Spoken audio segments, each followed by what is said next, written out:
So, i-rate nyo yung mga toys ko. Okay? Yung iba ko kasing toys nandoon sa taas. Hindi ko kasi makuha. So, eto muna. Yung first, eto guys. Uy, may sticker pala ako.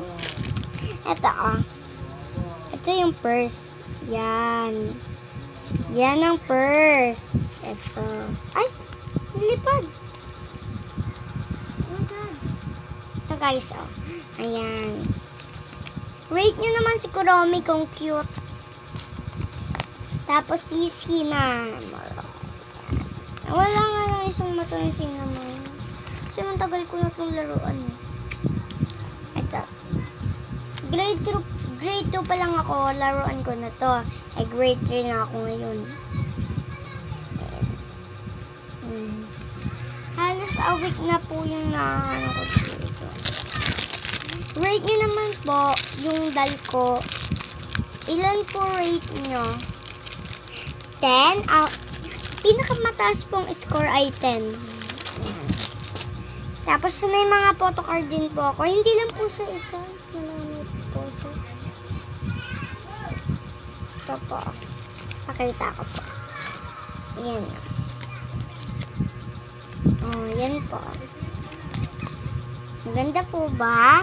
Hindi pa po ito. Meron pa po. Diba po 3?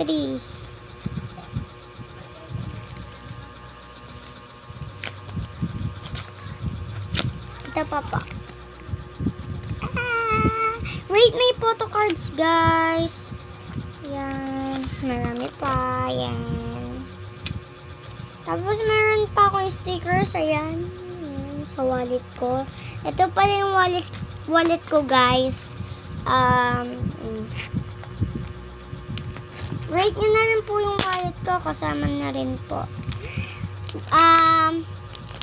Kung gusto nyo po umorder sa akin ng blind bag, order lang po kayo. Pwede po. Kasi po, kunyari lang po, order kayo, ganun. Tingnan nyo po. Yan po. Tapos meron po akong car. Galing po kasi ito sa birthday.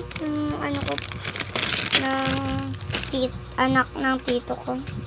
Meron pong Jollibee. So, bye-bye na po guys. Mauubos na po kasi yung time dito. Bye-bye! See you again! Order if you wanted!